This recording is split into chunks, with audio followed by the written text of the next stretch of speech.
So I led a more mystical life, a more God-centered life, a more holy life, but I was incredibly lonely and isolated. And a religious friend of mine pointed out, I think your greatest need is community. Your greatest need is to become connected with other people. And so one of the things that I did to start getting reconnected with others while I was suffering from chronic illness is that I answered and placed a whole bunch of singles ads.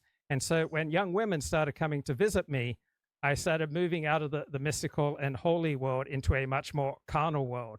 And I had a conviction that there was a solution to what ailed me physically, but on the isolated path that I was on, neither myself nor my family were going to arrive at that solution. I had to expand my life as much as possible and to connect with people as deeply and intensely as possible to try to find a way out of this chronic fatigue syndrome. And one of the ways that I thought I will most intensely connect with others is by having sex with these women.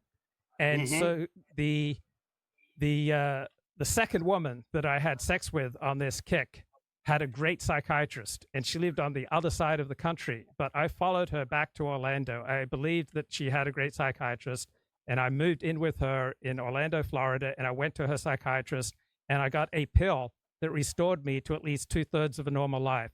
So instead of being bedridden 20 hours a day, I was able to start living much of a normal life. My life was completely changed. Now, there are some downsides to that. I got hooked on promiscuous sex. I became something of a user. I blew up my relations with my parents, who were offended at the way that I was manipulating and using women. But I did move from the sick bed back to normal health. And so a complete ignoring of your desires is not, I think, the path to go. One wants to have a measure of detachment from one's desires, so one does not just simply become a desire pursuing machine. On the other hand, I desperately need, and most people desperately need, to connect with other people.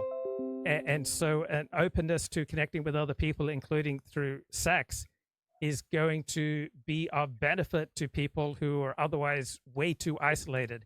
And many of us, perhaps most of us, have problems that could be considerably ameliorated by a stronger connection with other people. And sometimes the way to do that will be sexual. Other times the way to do that will be primarily religious.